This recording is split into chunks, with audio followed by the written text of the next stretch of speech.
India's most talented actors. She has starred in Telugu, Tamil, and Hindi films. She's won 2 Filmfare Awards. She's an entrepreneur. Born and brought up in Delhi, Taapsee did her graduation in computer science engineering. She worked as a software engineer first, and then went on to a career in modeling, and from there on to her very successful career in acting. So it's going to be really interesting to ask you, Taapsee, about that journey from software engineering to acting. You are a fierce, outspoken, independent actor, and that's one of the reasons why you are so loved and admired. Certainly, that's one of the reasons I really admire you. And it's great to be able to talk to you today, Taapsee. Thanks for joining us. Thank you so much for having me. I hope all the 800 people who are now like putting the pressure of being entertaining enough are going to be happy by the end of it. I hope so. Well, I actually was going to ask you what Manika, commented on, which was your pictures from your holiday in Russia. And I really like them as well, because nobody's being really able to go on holiday anywhere. So my first question was, what was it like to get out and take a holiday in the middle of this pandemic? What was that experience like? Because I saw in your pictures, a lot of the streets were actually quite empty. Yeah, I mean, in Moscow, yes, but St. Petersburg, it was very crowded because there was a football match happening there. So it was very, very crowded. But yes, it did.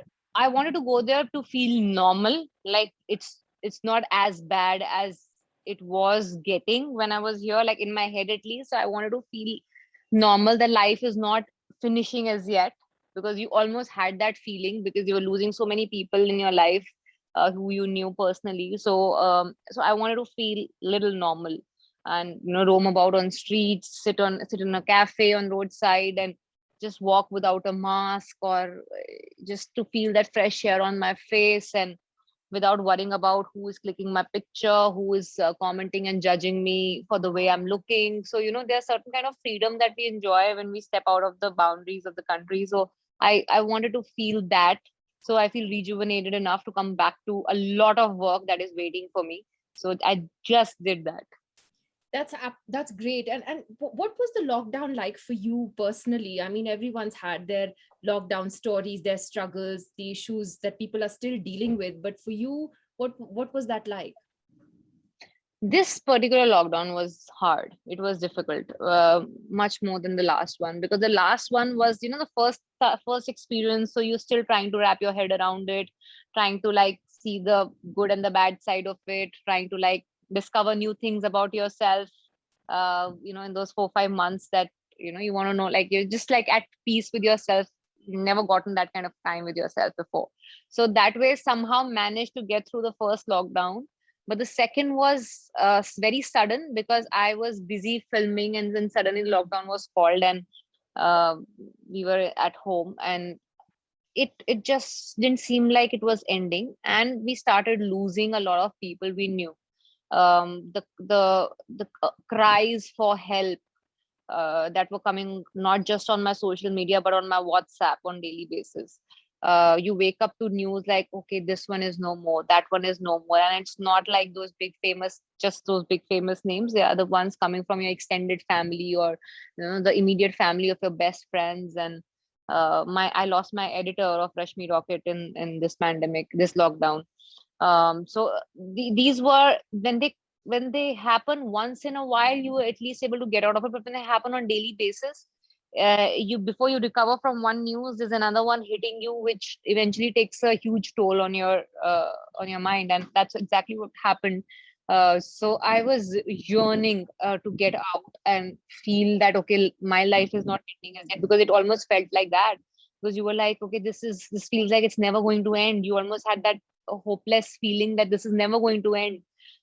So when this opened up and I got to know that there is an opportunity to go out, I within a week my plan was set and I was out.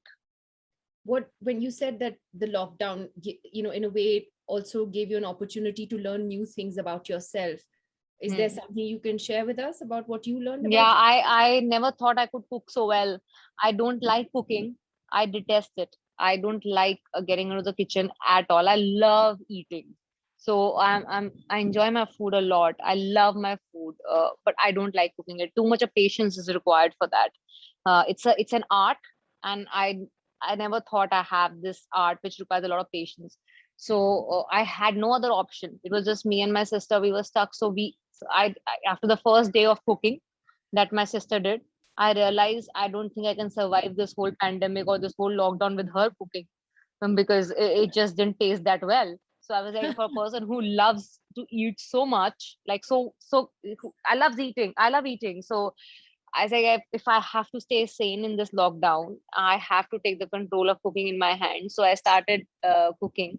I got a hang of all these YouTube videos of cooking. I still, in my notes, have a huge list of each dish along with the YouTube link of the recipe I need to follow. So I used to make all the meals by myself the whole day. A lot of day used to go in that. So I think that side of me, I would have never discovered had it not been that lockdown. So let's get to know you a little better, apart, from what's happened in recent months. But tell us a bit about your childhood. I mean, you were born and brought up in Delhi. What was it like?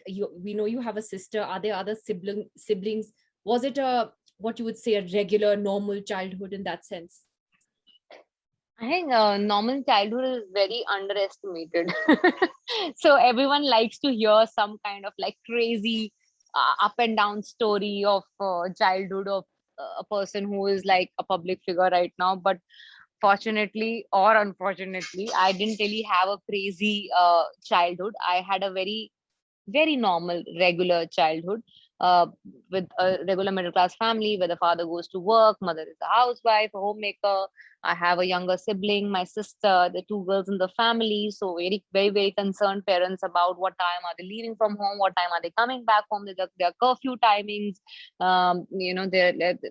They're like, okay, high expectations out of your education because it's a middle class family, you service class family where always about fixed income should come home after the after every month. That stability is what is important. Never took me for any movies because they didn't really like movies themselves. So our we used to only watch whatever used to come on television for lunch and dinner whenever we are sitting and watching something on television. So it's that kind of regular, very regular, where you are judged by how good or bad you are is judged by what people around you think of you. So that's how it's been my childhood. When you said that, given your family background, this whole sort of emphasis on a steady income, is that what sort of prompted you to go in for this computer science degree? I mean, was that sort of a natural trajectory where, like, I know in my family, before my dad became a journalist, everyone was like, doctor or engineer hi banna hai. So was it kind of like that for you? Yeah, kind of. So nobody's an engineer in the family, but like my father used to go on a regular job. He used to just manage finances of a company, of a real estate company. He was just so risk free kind of a person, like didn't like to take any risk in life, so much so that he worked in the same company from the first day he ever went to work till the last day before his retirement. He's gone to the same company. He obviously got promotions and all, and probably the bosses loved him a lot, so didn't let him go either. But he's that kind of a risk fearing man that he didn't even change his company. His entire life he's worked for the same company, and so obviously the expectation was that I will also get a fixed salary back home. Eldest one in the family, uh, in terms of uh, we like three. My dad has two more siblings, so out of those, like at least the two brothers, I was the elder one amongst the cousins. So expectation was that I'm going to study, and I, unfortunately or fortunately, I was good at studying, so the expectations became even higher, that okay, this one though is good, is going to just like rocket like there. So the expectations were really hard on me. It was always about should get more than this one, more than that one. So I was always busy matching up to that. I remember my final year, in my 12th my 12th exam, I had never touched an aggregate of 90, which I did in my 12th. Wow. And I was I think a few percentage short of the number one ranked person in the school. I came second. And that also I never came second also. I was in always top 5, top 10 kind of a category, but never like 1 or 2 in the class. So when I was so happy, I thought, okay, now at least my father will be really happy. And when I told him my percentage, he's like, okay, you know, if you would have worked a little harder, as I told you, you would have come first. So that was his first reaction after he got to know my marks in my 12th board. And I was like, I don't think I can ever. I think that was one of those moments I realized that it's impossible to make people around you happy. It is impossible. So it's better that you think of your own happiness, because you can never make everyone happy around you. Well, I guess sometimes parents have, they sometimes think that they're pushing us harder with the best interests at heart. And, you're Hmm. right. You can't make everyone happy all the time, even your own family. So, you have to put your happiness first. So you got into software engineering. Um, Yeah. what was that like? And uh, So I never worked as a software engineer. okay, you I was qualified to be placed. one. Yeah, I got placement, campus placement in Infi. That was the first company that came for placement in my third year. It So was in I place. sat, yeah, Wow. the first company that came, and I was like, somehow I have to just make it in this one, because I don't want to sit for placements any further, because I was sure that I don't want to do a job. I was even sure that I don't want to pursue engineering like further. I wanted to do my MBA after that, and then get into marketing. Uh, that was my aim, and what I wanted to do without any pressure of family or friends. This is what I wanted to do. So, but I had to secure that risk-free parents of mine who were like, okay, you need to secure one seat here, secure one seat there, so much so that for my graduation also, before I got the result of my engineering entrance exam, they made me secure a seat in Hansraj College in Delhi in computer science honors, just so that in case I don't get into a good engineering college, I have a good college and a seat in a good college to do something. And so that security, that risk-free life that I was always taught to have, kind of started suffocating me after a point. And I was like, this is never going to end. As I told you, this I can never make everyone happy. I can never achieve. There'll never be number one. There'll always be people above and below you.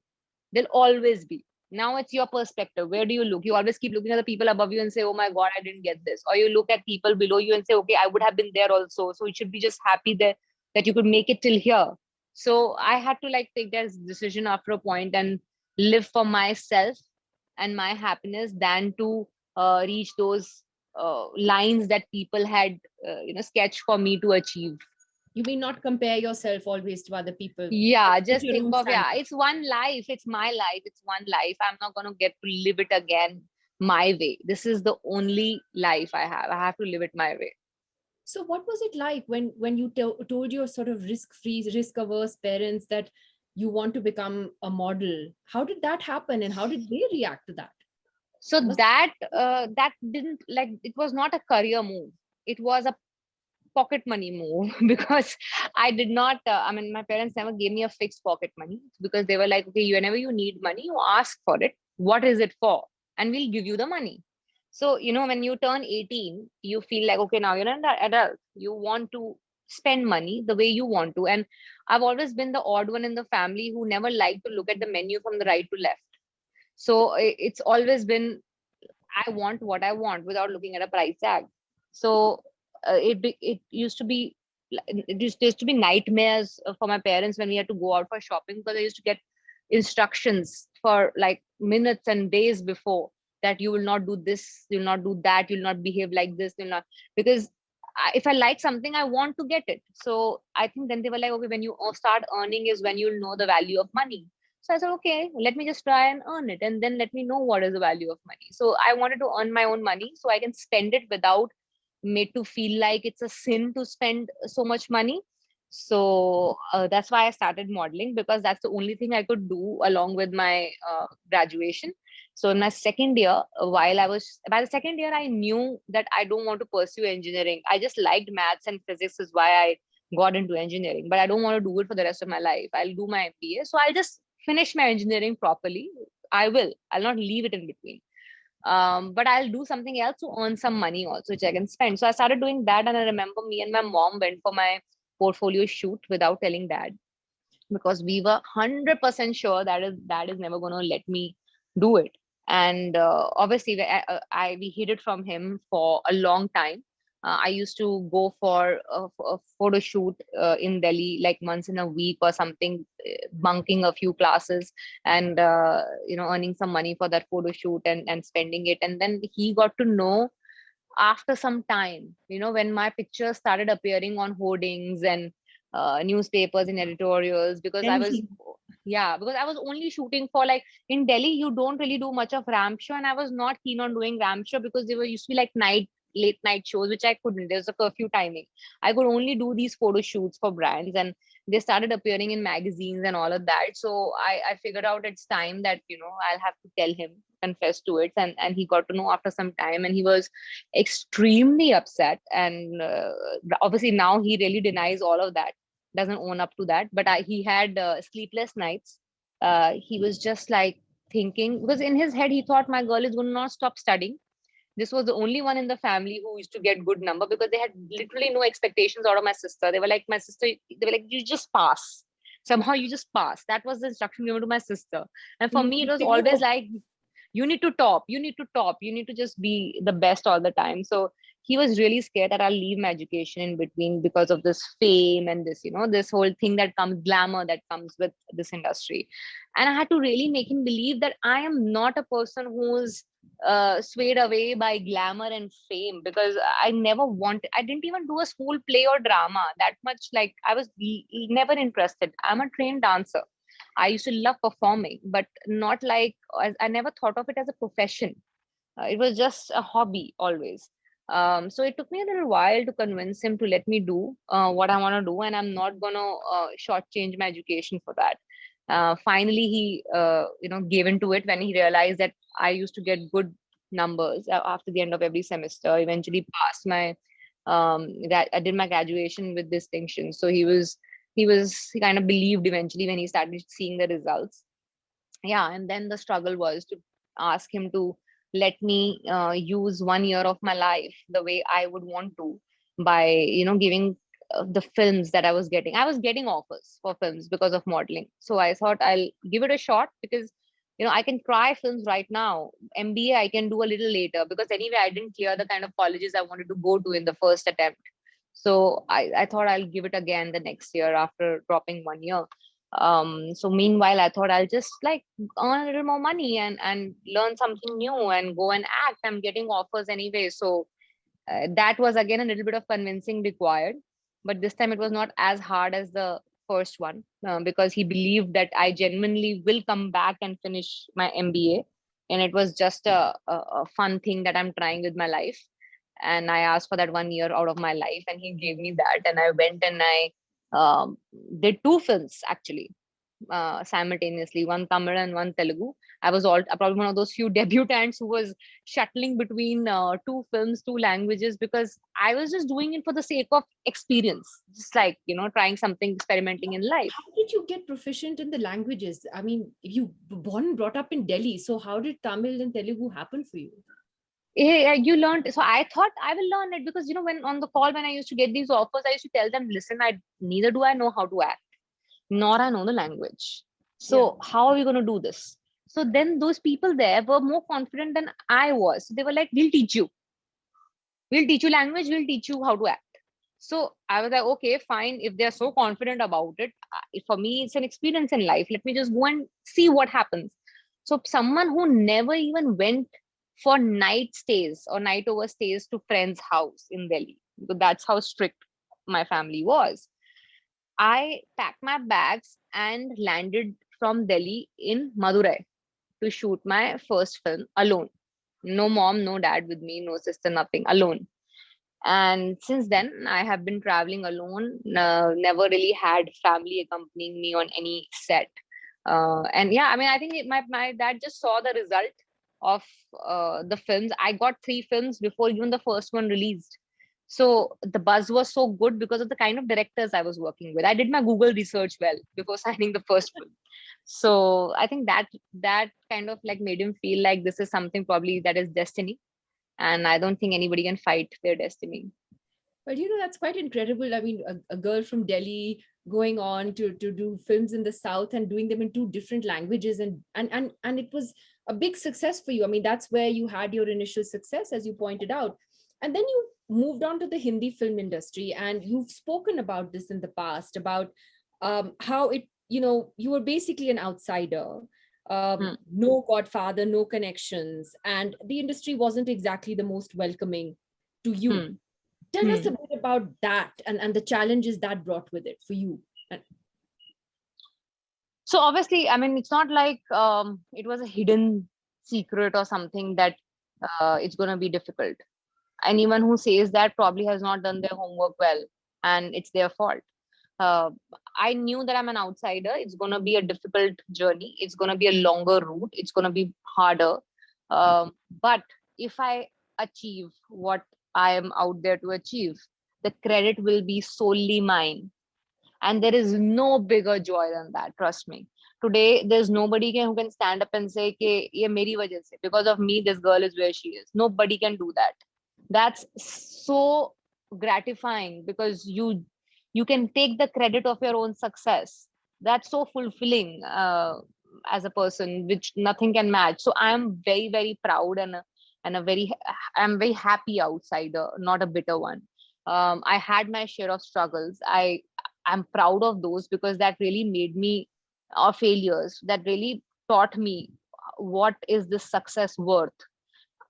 Obviously, if you don't see the bad side or the downfall, so to say, you don't value the upside that much, because my first Tamil and Telugu films were hits. So for me, when I started seeing failure after that, it I didn't take it well. Because for me, the first one was a hit. I thought, okay, with this much of effort, if I can get a hit, so that's just very easy. So that's when that first failure really hit me hard. By the time I came to Hindi, I was well versed with the extremes of success and failure. So I was better at taking it.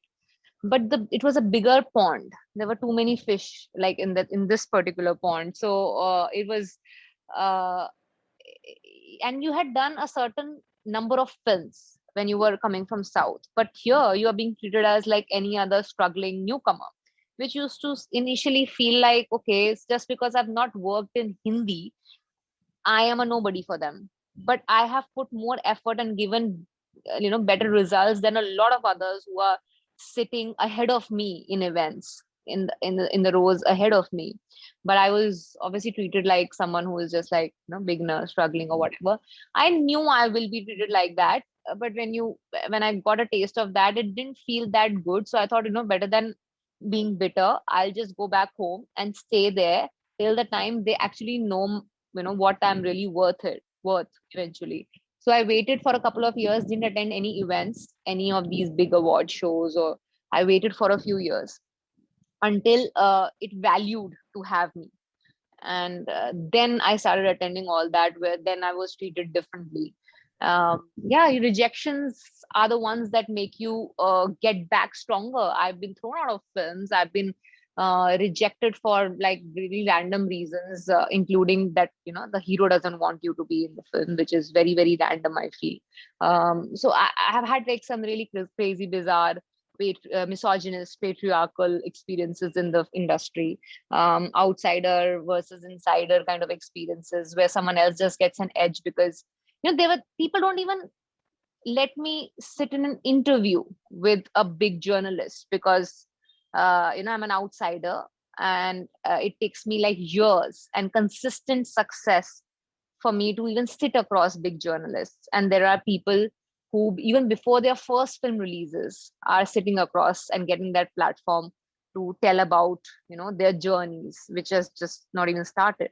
So I've seen that side, but again, I'm not bitter about it. I really enjoy it that I have traveled that journey. I have those experiences which I use in my performance, because I don't think anyone who's been born with a silver spoon can really present, or those experiences help me perform in real way, with real characters, which I feel is an edge I get over a lot of others who got things easy.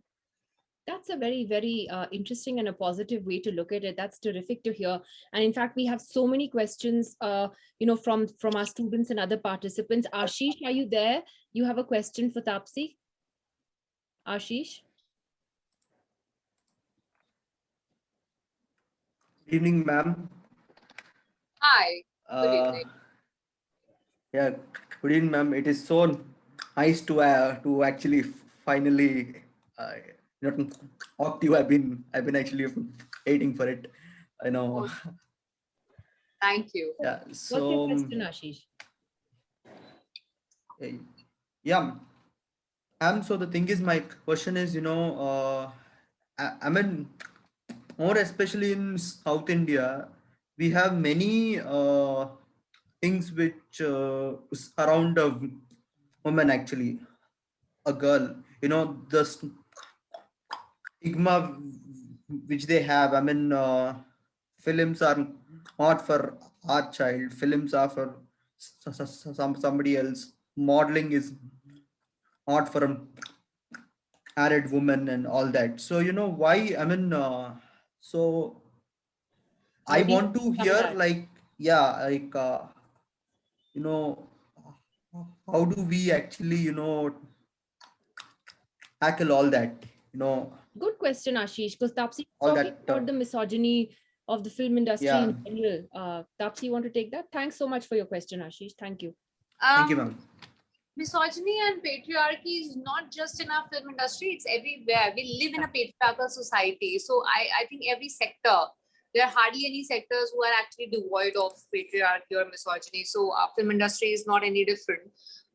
You can only do something about it by being that change, or at least being a part of that change. I am never going to take the credit of the fact that, oh, I brought about the change. No, it has been a very collective effort of a lot of other females along with me. Like for me, when I saw Dirty Picture on screen, which was like pretty at the beginning of my career when I was starting off in South, I saw Dirty Picture and I was like, oh wow. So a woman can headline a commercial mainstream film, make it a box office success like that. So since that time, Vidya is a hero for me, and I've always looked up to her. And then there were so many others who followed and did some wonderful commercially successful mainstream films. Because usse pehle the notion was mostly that of a woman-driven film, a woman hero film can only be an artistic offbeat film, and it's only a man when he's a hero. It can be like the commercial mainstream film, which is changing now a lot, which is so wonderful to see. So you can only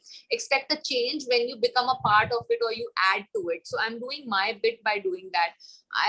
As I told you before, I've come across some really crazy, bizarre situations of misogyny. And if when I tell that to people, they find it very appalling and funny somewhere. But at that point, it was not funny. It was very hurtful. It was like very frustrating because I did not do what I didn't know what that time. What can I do in my capacity? So the only way I could get back to them was with success. So that's when you don't give up because of these problems. You just don't give up on your beliefs because of these problems. Because if I give up today, or like the other women in the industry give up today, there'll never be a tomorrow of equality. So if we give up today, so I know that maybe in my lifetime I won't see an equal society in my industry, but I know if I give up, my next generation also won't see it. So I can't give up because of that. Absolutely, well said. Anjali Thank Prasad, you. you have Thank a you question for Taapsee? very Thanks, much, Ashish. ma'am, for your words. Thank you Anjali, very much. Anjali Prasad. Yes, ma'am. Good evening, Hi. ma'am. Go ahead, Anjali. Ma'am, I had a question about your on the wedding factory you have. So I just wanted to know its journey, like how it's like how did you get idea for that and all? I just wanted to know about the journey. Like I'm doing a business management, so I'm interested in doing event management. So I wanted to know about it. So, might find it funny and weird that there are certain businesses in India that are recession proof. Marriage is one of them. That's true. Yeah, so it is so crazy that it is not even, it is lockdown proof as well. You won't have, like, it's crazy the number of requests we got for weddings, to organize weddings, even during lockdown when there were only 10 people allowed, then slowly 20, 25. Even in that, people were just like wanting desperately to get married. So so I think that's one business that's never going to go out of fashion or face recession in India, is one of the reasons for me to take that up. But on the other hand, my best friend here in Mumbai, she used to work under a very big wedding planner, and she could see the scope the business has, and what we can really do with it.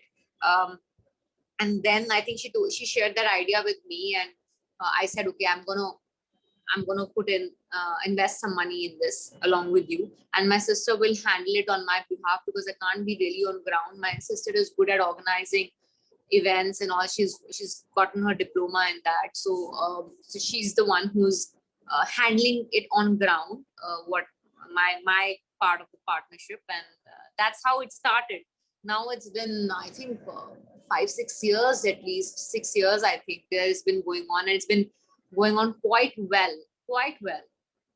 It's quite remarkable, like you said, how even the pandemic and the lockdown hasn't stopped people from getting married, even if there's I remember I saw my sister actually telling people on phone that, why are you getting married in this pandemic? Like, she was the one actually de-selling them the idea of getting married in pandemic. She was like, but it is not safe, it's not right, please don't get married right now, wait for some time. And I'm like, this is great business that I'm doing here. Before I take the next question from one of our students, I just wanted to follow up on, Taapsee, what you said about success and rejection. Just tell these kids what it's like when you first taste success and the adulation that comes with it. And then when you see failure, and like you said, you didn't handle it very well in the beginning, but how do you pick yourself up and keep moving forward? I think this is an important life lesson for all of us. So I'll tell you, I'll outline the journey that will include my success and failure. And I will not specify my current status, because that's out there and open for you all to judge how successful or not successful, average, good, bad, ugly, whatever, that you decide on your own what my current standing is. I'll tell you my journey till here. So this is, I'm a girl who after finishing my 12th standard, did not pass the engineering entrance exams that I really wanted to go in, and had to settle in for a very average level institution, where I thought I thought I deserved better in my head, like all of us do. Very disappointed with my score, but I'm like, okay, fine, I can't afford to drop in year. Let me just go ahead and finish it. I'll cover it up in my post-graduation degree. Finish my engineering with distinction, because that thankfully I could pull off, and then sat for my MBA exam in my third year, miserably failed it, miserably, so much so that I cried my heart out after that, calling myself a failure, that I am not good for anything, I'm just a very, very ordinary average human being, and I have so much of pressure of everyone around, that you have to score well and all of that. So really hated myself for not clearing the MBA exam in the first attempt. Decided, okay, I will shamefully drop that 1 year and come back again, work hard and come back again. And then in that 1 year, my life changed. I started acting. Someone who never acted in a play or a drama, anything, any kind of acting thing in school or college, suddenly is in front of camera, the biggest medium we have here. So I started doing that, tasted success. So the first film, suddenly it's literally like an overnight success, right? Don't know how to handle it. Don't even know what this industry is all about. So I'm like, oh wow, that's very easy. Like most of us think acting is very easy. You just dress up and mouth some lines. What's the big deal in that? And then I got back-to-back failure. after that, because I became too complacent. I did not use my mind at deciding what I want to do because I did not know any better anyway. So I had back-to-back failures, so much so that I was written off in newspapers by journalists as the iron leg of the industry, which is the bad luck charm of the industry. Whichever film I touch ends up becoming a failure. That I've been officially been written as the bad luck charm of the industry. And that too when I'm by myself, all alone, in a city that I've never visited before, suddenly no family member, don't know the language, very new to the profession, and this is what I'm going through. So after that sudden success, this big failure takes a heavy toll on me, so much so that I start thinking, okay, anyway, shelf life for girl is only for 4-5 years in the industry. Now you're no more of, of worth or value. So you move on, and you do something else. I'm okay, fine, I'll do some other job. And that's when I suddenly one day get a call for a Hindi film, and I go and meet the people, I get the job, and I do it, and I realize that life is giving me another chance to rectify my mistakes. It's not wrong to make mistakes. It's perfectly fine, but it's wrong when you don't learn from your mistakes. So I made sure I will not repeat a single mistake that I did in choosing the kind of films I did in South, because at that time I did not know any better. So okay, now you're gonna not, now you know what it is. So now you're not gonna do that. So I made sure I didn't repeat my mistakes, and as they say, rest is history.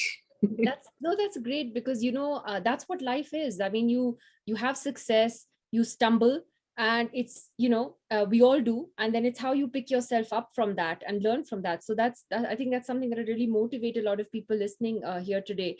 Vamsi, are you there on the panel? Vamsi, you have a question for Taapsee?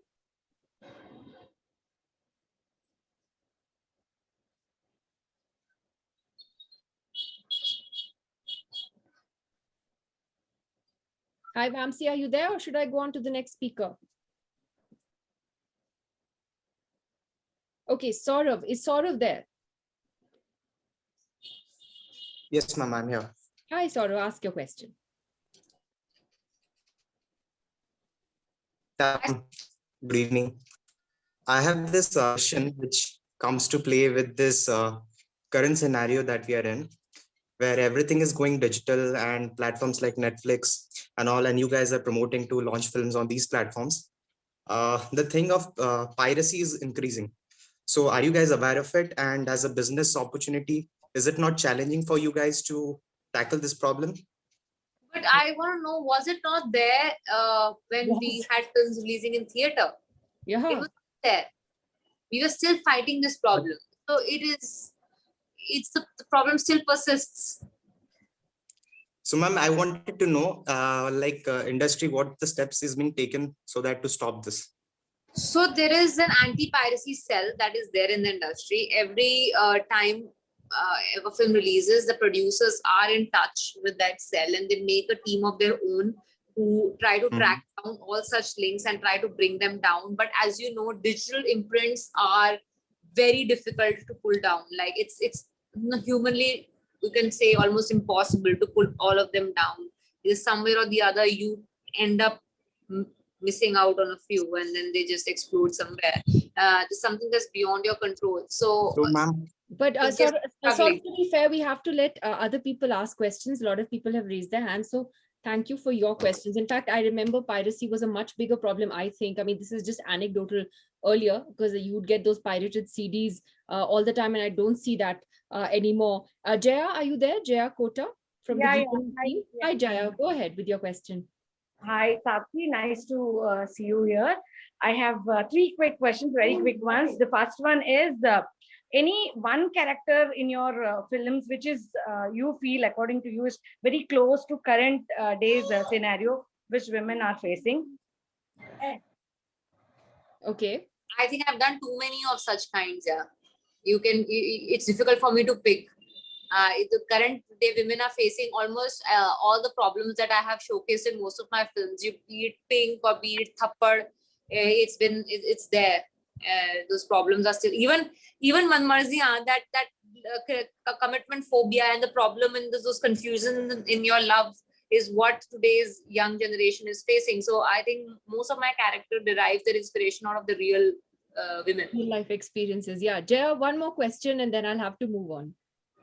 Yeah, okay, fine. One more question is, as an entrepreneur, what is one trend or innovation you would like to bring in the business which you have started recently? See, trend or innovation in the business that I already have. I have a wedding planning company and I have a badminton team. Right now, my vision is, because my wedding planning company is kind of like pretty much smooth. My vision for my badminton team is something, badminton is a household name in terms of sport where we think it's just a time pass sport.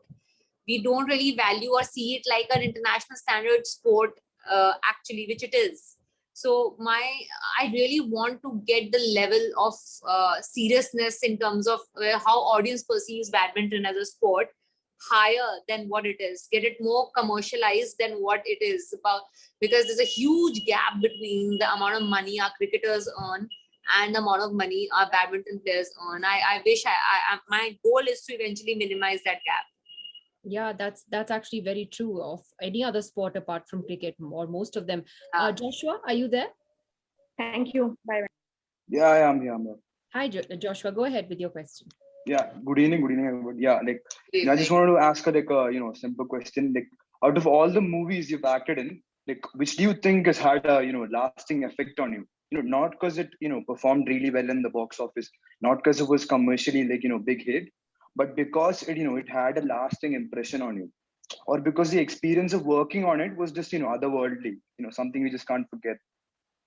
So unfortunately or fortunately, again, it's a lot of my films have this kind of hard-hitting impact, not just on the audience, but on me as well while I'm performing it, because somewhere I have to give a part of myself to it, which never comes back to me, and I lose that part in the film. The most difficult was Pink, because it started with that. I didn't have a taste of how hard it can be to let go of a character or let go of a part of you with a character before that. So that was a first time experience where I got so emotionally disturbed with a character, and which stayed with me. It took me a long time to wash it out of my system. After that, I got the trick of how to wash it off. So I became better at it. So the first one was very difficult when I did Pink. I have a question, Taapsee, and that's about your outspokenness and the fact that you don't hold back. You express your views very freely on big political issues, whether it was supporting the farmers during their protests or the JNU students, who got beaten in that horrific attack that day. And, you've subsequently faced raids by the income tax department. Have you ever been scared, or have you ever regretted speaking out? How has that experience been for you? No, I've never regretted speaking out because I don't think I've said anything wrong. I have not targeted any person. I have always called out the sin and not the sinner. I've always stood up on that principle. I'm not an extremist. I don't take names. I don't bring down people. I call out what is wrong. And I will always stand for it. I'll never eat my words back, whatever I've said. If you ask me if I was scared, not for myself. Never. It only feels, when you have a family, as I've already told you, how I have a very risk-fearing family. For them to get accustomed to someone like me who doesn't fear any kind of risk in life is little difficult. So these things might have impact there, which indirectly will have an impact on me somewhere. But for me, I'm not scared. I always believe if you've not done anything wrong, then you don't have anything to be scared of. And if I have done something wrong, I'm more than happy to serve the punishment for the same. I'm a human being. To err is human. If I have, then I'll be there to serve the punishment. If I have not, then what do I fear about? So, the follow-up question to that is, and I'm sure you've been asked this before as well, is that, you're among the rare voices from the film industry who is not afraid to speak out on these issues. And, the sort of the big superstars stay quiet. They stay silent.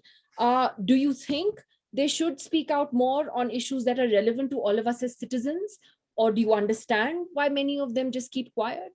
How do you feel about that? I'm not sure if I totally understand it, because to each their own reasons. But on the other hand, I will never advocate the fact that they should speak up, because it's like you're dictating them to speak up. Then you're actually taking the freedom of speaking up or not speaking up from that person. That person's decision is not to speak up. Who are you to tell that person to speak up? That person never asks you to have that expectation out of him or her that they're going to stand up and speak up on political or social issues. That person was always there to entertain you, and they did that. If you have kept them on a pedestal which is larger than life, where you have called them out to be real heroes when they only committed to be real heroes, it's your fault. Why are you blaming them for not speaking up? Because they never claimed to be these gods who are coming in your life to save you. They never did that. They were just doing the... But there are also people with an immense following and influence, and in Hollywood you see Why speak up all the Hollywood time. in Hollywood, their houses are not raided. In Exactly. Hollywood, such things don't have, the people don't stand outside their houses and throw stones. All that doesn't happen in Hollywood. So let's just stop comparing to our situation with Hollywood. That's unfair to our actors. And they have a following, but they've earned that following with their work, and that's the commitment they presented, that we're going to do a good job where our work is concerned. They never said that, okay, follow us and then we're going to stand up for you in return. I don't see that commitment ever happening. That never happened. So now you are the one who are keeping them on the pedestal. So that's your expectation that's going wrong. So one last question, Taapsee. You have another movie releasing in a few days. Tell us a little bit about this role and what we can expect from this film. It's my first ever OTT release. So I have a kind of weird feeling. I've never had this feeling of how it is to release a film on direct on OTT first. That anxiety of box office number is not there, which I'm quite happy about, because that's kind of nerve-wracking to see how many crores is your film collecting. So that's going to be good. I'm waiting for 2nd of July. Haseen Dilruba is coming out on Netflix. I'm sure all students out there have a Netflix subscription. So I hope they all watch it. And obviously they have Medium. I'm available on all social media platforms for them to tell me if they liked it, hated it, whatever. I'm all ears, all eyes there. And it is a romantic thriller. I am playing a character again. I mean, it's becoming very cliche to say that I've not done this before, but I genuinely mean it. I'm not even like, I think I haven't lied when I've said that I have not done this before or it's different, because I've tried my best to show what is something that is different. It is very, very mainstream, which was made for theaters. Very, very commercial mainstream film with a scope of good performances and a very tight, strong, gripping story, because it's a murder mystery along with a love story. So very rare genre. I'm sure everyone's going to enjoy it. I've seen the film. I really enjoyed it. I think you all will have a good time watching it. It's very engaging. So yeah, let's see. Interesting to say that this is new for you. They're doing a what's called a mainstream Hindi film role, because you've actually made I think a conscious choice to do roles that have been, I guess, issues you identify with, that have had you front and center in so many ways. Yeah, but gone are those days when there was such a thick and a clear divide between mainstream and offbeat. Now I think that those lines have blurred. I'll tell you, I'm not a person who watches offbeat films. I'm not a fan of because I don't have the patience to absorb that that slow burn the offbeat films have. So I don't do the kind of films I don't watch. So neither am I a big follower of these totally brainless masala films, nor am a follower of those totally festival ones, offbeat films. I'm somewhere in between, where I want to get affected or I want to feel impacted by the film. But at the same time, it should engage me for 2 hours. It shouldn't be like I'm like falling asleep in between, or like, I'm getting my attention is going somewhere else in between. I want a gripping watch. So that's where that in between line comes in, where I try to be in between somewhere. And Haseen Dilruba is that. Take your brain with you. I'll never say for my films that leave your brain at home. No, you have to take your brain and be very I'm glad you said that, because my friend Manika keeps telling me to leave my brain at home when I watch a film, but I no. With my films, get really angry. Especially all films this year of mine, you have to keep your brain with you very much in full focus to watch my films.